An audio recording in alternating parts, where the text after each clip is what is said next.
Bienvenue dans Agnès MDV, le podcast où je vous convie à un voyage extraordinaire.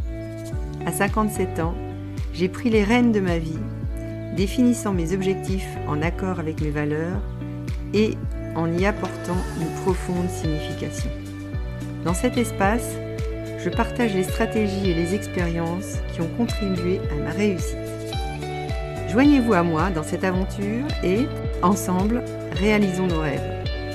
Je suis Agnès MDV et c'est avec plaisir que je vous présente mon podcast.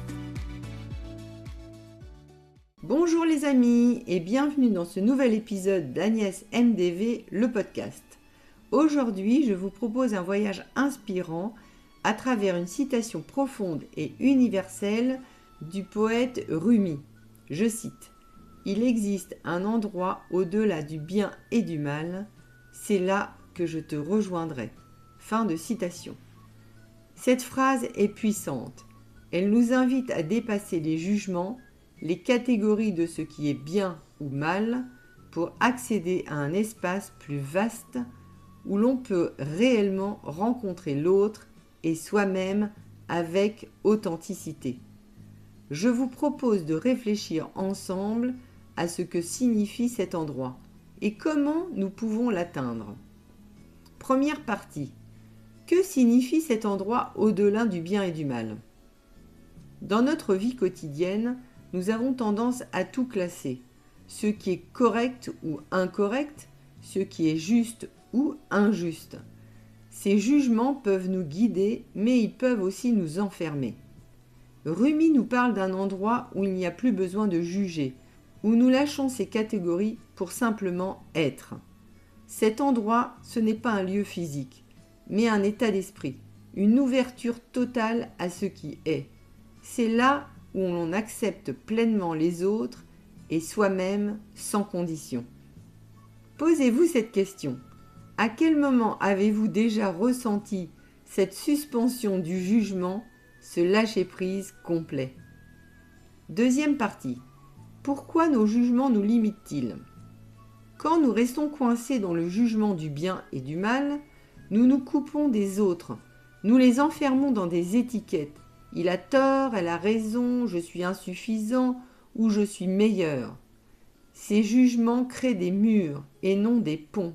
Ils alimentent le conflit intérieur et extérieur. Rumi nous invite à dépasser cette dualité, car la vie est bien plus complexe qu'un simple cadre de bien ou de mal. Parfois, ce qui semble mal nous offre une leçon essentielle. Par exemple, pensez à un moment difficile dans votre vie. Avec du recul, ce qui vous semblait une erreur ou un mal a-t-il fini par devenir une opportunité d'apprentissage ? Troisième partie.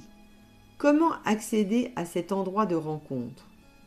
Pour rejoindre cet espace intérieur et extérieur de paix, voici quelques pistes. Lâchez le besoin d'avoir raison. Ce n'est pas facile, mais parfois, nous pouvons choisir d'écouter sans chercher à prouver notre point de vue. La pratique de la non-dualité. En méditation ou simplement dans un moment de calme, observez les pensées sans les juger. La bienveillance envers soi-même. Beaucoup de nos jugements envers les autres viennent des jugements que nous avons envers nous-mêmes. Cultiver la compassion intérieure nous aide à être plus ouverts aux autres. Je vous propose un exercice.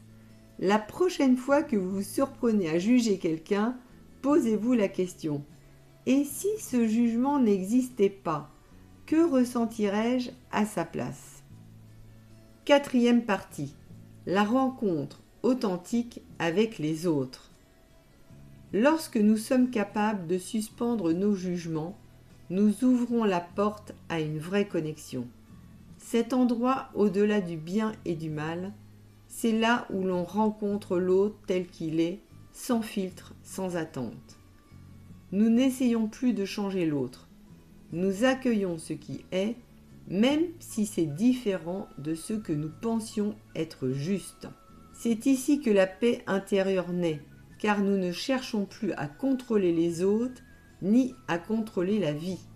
Nous acceptons tout ce qui est en mouvement et que même ce qui semble inconfortable peut être porteur de sens. 5e partie. Ce lieu est aussi une rencontre avec soi-même. Rumi ne parle pas seulement de la rencontre avec les autres, mais aussi de la rencontre avec soi-même. Nous avons souvent tendance à juger nos propres pensées, émotions ou erreurs. Accéder à cet endroit au-delà du bien et du mal, c'est se libérer de cette autocritique constante.